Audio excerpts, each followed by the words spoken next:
উরুগুয়েকে নিয়ে ধরা খেয়ে গেলেন মার্সেলো বিয়েলসা। স্পেনের কাছে হারলেন, হারটা বোধহয় অনুমিতও ছিল। যেভাবে এই দলটা সামনের দিকে যাচ্ছিল তাতে এই বিশ্বকাপের গ্রুপ পর্ব থেকে বাদ পড়ার একদম খাদের কিনারায় তারা ছিল। শেষমেশ তাদের স্বপ্ন দুঃস্বপ্নে পরিণত হয়েছে। এই মহাদেশের বিশ্বকাপে তারা গ্রুপ স্টেজ থেকে আরও একবার বাদ পড়েছে এবং স্পেন গ্রুপ চ্যাম্পিয়ন হয়ে উঠে গেছে। ওই পাশ দিয়ে কেপ ভার্দে ওয়ার্ল্ড কাপের নক আউট স্টেজ নিশ্চিত করেছে। উরুগুয়ের জন্য টানা দ্বিতীয়বার অর্থাৎ ব্যাক টু ব্যাক গ্রুপ স্টেজে তারা পার হতে পারলো না। এই ম্যাচের আগেই শোনা গিয়েছিল মার্সেলো বিয়েলসার সাথে একটা দূরত্ব হচ্ছে, ফুটবলারদের আলাদা মিটিং হয়েছে, সেই মিটিং শেষ না করেই ফুটবলাররা বের হয়ে গেছে। এমন নানা ধরনের নেগেটিভ খবরের মাঝখানে কিন্তু স্পেনের এগেনস্ট এই ম্যাচটা উরুগুয়ে খেলতে নেমেছিল। আমরা ডারউইন নুনিয়েজকে দেখলাম ফার্স্ট 11-এ। তবে উরুগুয়ের আসলে যেই জায়গাটায় তারা আটকে গেছে সেটা হচ্ছে, আপনি মুসলেরার কথাই আলাদা করে বলেন।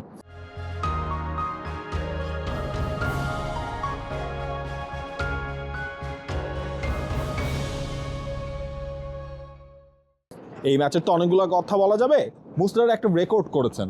রেকর্ডটা হচ্ছে ওয়ার্ল্ড কাপের গ্রুপ স্টেজের 3 ম্যাচে 3টা ইরোর করা একমাত্র গোলকিপার হচ্ছে তিনি। এবং আজকেও উরুগুয়ে যেই গোলটা কনসিড করেছে, অ্যালেক্স বায়ানা যেই গোলটা দিয়েছেন, সেখানেও কিন্তু হচ্ছে গিয়ে বড় একটা দোষ রয়েছে সেই মুসলেরার। যদিও তিনি নিজেই ফার্স্ট হাফের পর বদল হয়ে যেতে চেয়েছিলেন, সেই জায়গায় রচেটকে নামানো হলো এবং মার্সেলো বিয়েলসা শেষ পর্যন্ত তো আসলে ম্যাচ শেষে বলেই দিয়েছেন তিনি উরুগুয়েকে আসলে কিছুই দিতে পারেন নাই, তিনি ঠিকভাবে নাটচারও করতে পারেন নাই।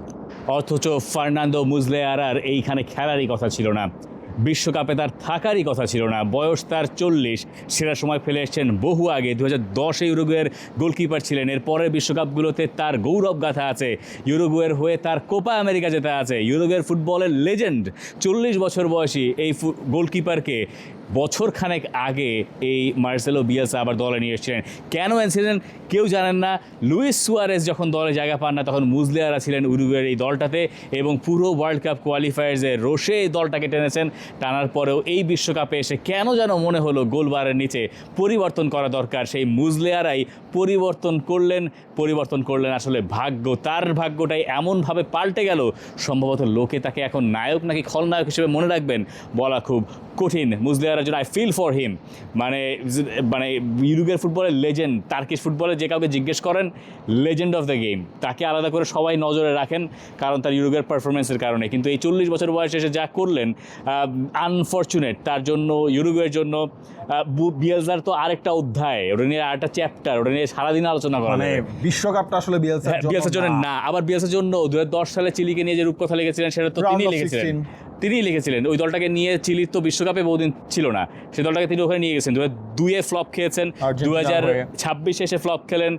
যে দলটার মিডফিল্ডে সব তরুণ ফুটবলাররা, মানে আপনি ধরেন সেই ভালভার্দের কথা ধরি, ভালভার্দেকে যখন ম্যাচের 70 মিনিটসের আগে তুলে নেওয়া হলো, জার্সি একটা মুখ দিয়ে ডেকে তিনি কী বলছিলেন বিড়বিড় করে, ইউরুগুয়ের ক্যাপ্টেন তিনি, তাকে আপনি ইম্পর্টেন্ট ম্যাচে যখন আপনার গোল দরকার তখন আপনি তুলে ফেললেন। এবং বিয়েলসা ম্যাচ শেষে আসলে বলছেন যে ওই জায়গায় অ্যাটাকিং অ্যাট্রিবিউটস আসলে ভালভার্দের কাছ থেকে পাওয়া যাচ্ছিল না, সে কারণে তিনি ভালভার্দেকে তুলে নেওয়ার সিদ্ধান্ত নিয়েছে। দেখেন, ভালভার্দে একবারও কোচের দিকে তাকায় নাই, কারণ ওই যে আপনার খবর যা রটে যে ওই মিটিংটাতে তো ভালভার্দেও আসলে ছিলেন। ভালভার্দে সহ উরুগুয়ে টিমের পছন্দ হচ্ছিল না বিয়েলসা যেভাবে খেলাতে চায় সেই ইস্যু। দিন শেষে কী হলো, দিন শেষে আসলে উরুগুয়ের বিদায়টা হয়ে গেল। স্পেন জিতলো, হয়তোবা আপনার স্পেনের জন্য পিনোর ইনজুরিটা একটু মাথা ব্যথার কারণ হতে পারে, লম্বা একটা সময়ের জন্য তিনি ছিটকে গেলেন। তারপর দেখেন, এই অ্যালেক্স বায়ানার খেলারই কথা ছিল না। যদি নিকো উইলিয়ামস ঠিকঠাকভাবে ফিট থাকতেন শুরু থেকে, নিকো ফর্ম খারাপ হওয়া, ইনজুরিতে পড়া, অ্যালেক্স বায়ানার সুযোগ পেলেন এবং তার কাছ থেকে আপনি আরও একটা ডিসাইসিভ গোল দেখেছেন এবং স্পেন হয়ে গেছে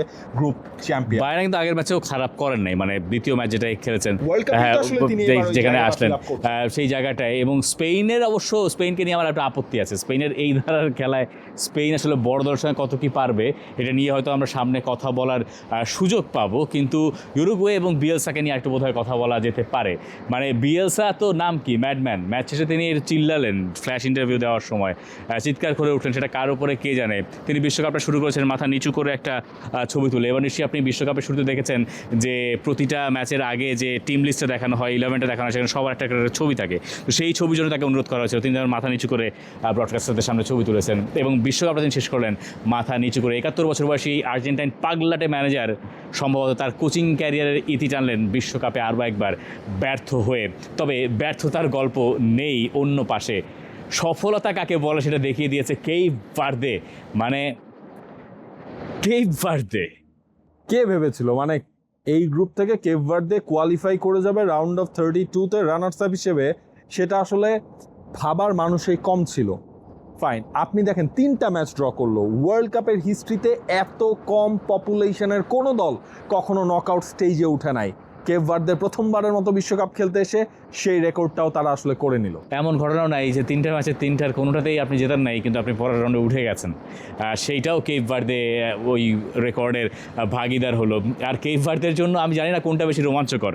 বিশ্বকাপে যখন তারা এসছে তখন কি তারা ভেবেছিল আর্জেন্টিনার সঙ্গে তারা খেলবে, বিশ্ব চ্যাম্পিয়নের সঙ্গে তারা ম্যাচ পড়বে? তারা বোধহয় ভেবেছিল যে 3টা ম্যাচ তো খেলতেই পারবো।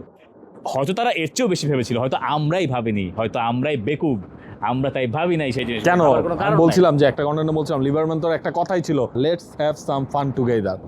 এই ফানটাই আসলে তারা বুঝিনি আগে তাহলে দেখা যাবে লিওনেল মেসির বিরুদ্ধে। চিন্তা করুন একবার, এই দেশের ফুটবলারদের বেতন কারো কারো আমাদের দেশের লোকাল লিগের ফুটবলারদের চেয়েও কম। তারা বিশ্বকাপে নিজেদের দেশকে পরের রাউন্ডে নিয়ে গেছেন, তারা খেলবেন আর্জেন্টিনার সঙ্গে। For more updates, subscribe to our YouTube channel and click on the bell icon. Follow us on Facebook and Instagram.